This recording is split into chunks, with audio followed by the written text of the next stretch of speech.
Allons-y maintenant de deux exemples qui utilisent les relations métriques dans le triangle. Donc, à titre de rappel, nous avons vu précédemment les relations métriques dans le triangle, c'est-à-dire que A est égal à E fois C et que B carré est égal à D fois C. Donc, A carré égale E fois C, B carré égale D fois C. On a vu que la hauteur h carré est égale à D fois E et que C fois h est égal à A fois B.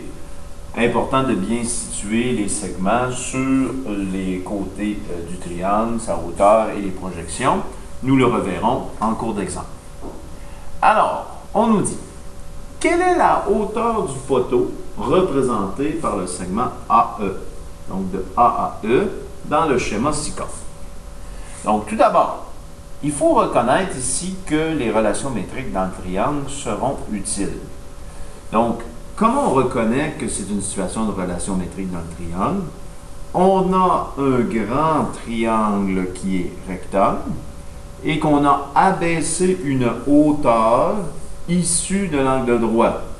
Alors, les relations métriques dans le triangle sont utiles pour résoudre ce problème. Le premier réflexe que j'aurais, c'est de bien identifier les côtés ou les segments déterminés sur mon triangle. Donc, on place tout d'abord les cathètes. Donc, je vais placer A et B. Ici, la hauteur, donc, le côté, on va mettre un point E ici. Donc, AE détermine la hauteur. Ensuite, on a le grand côté de ce triangle, donc l'hypoténuse, donc C, et les projections des cathètes, donc A, sa projection, c'est E, donc A est associé avec E, et B est associé avec D. Bien important, donc je rappelle de bien associer les bonnes cathètes avec leur projection.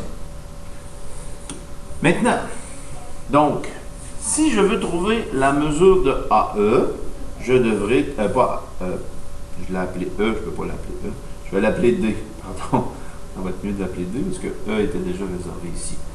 Donc, si je veux trouver la mesure de AE, je devrais trouver AD.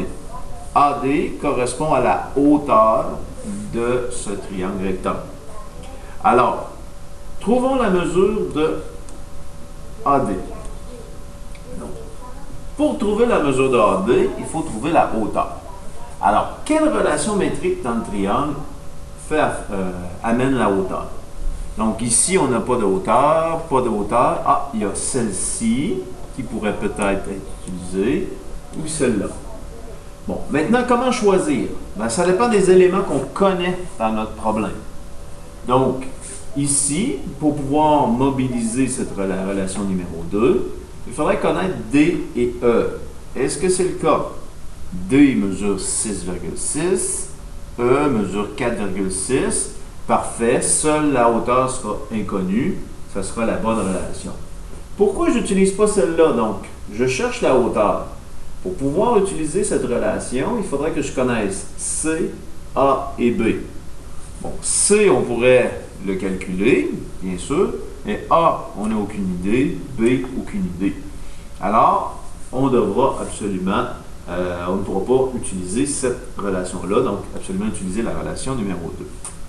Alors, on a que la hauteur au carré, est égale à D fois E.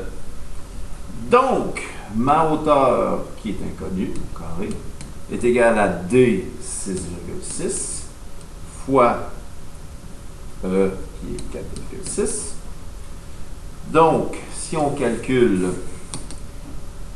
6,6 fois 4,6,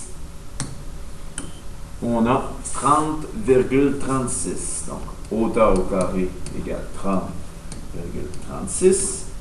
Pour isoler ma hauteur, donc je dois me débarrasser de l'exposant 2. Donc, racine carrée. Ce qui va faire en sorte que l'exposant va s'annuler.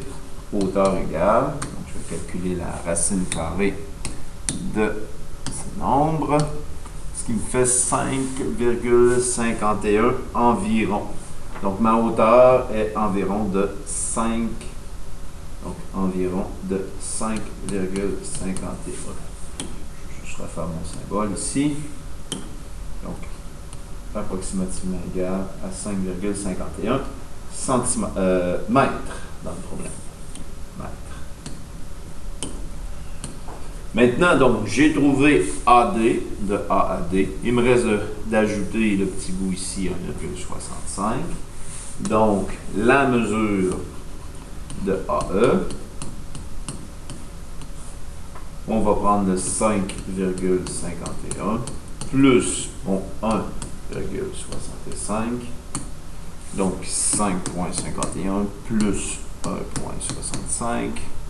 Ce qui nous amène à 7,16, donc 7,16 mètres. Donc, ce sera la longueur recherchée.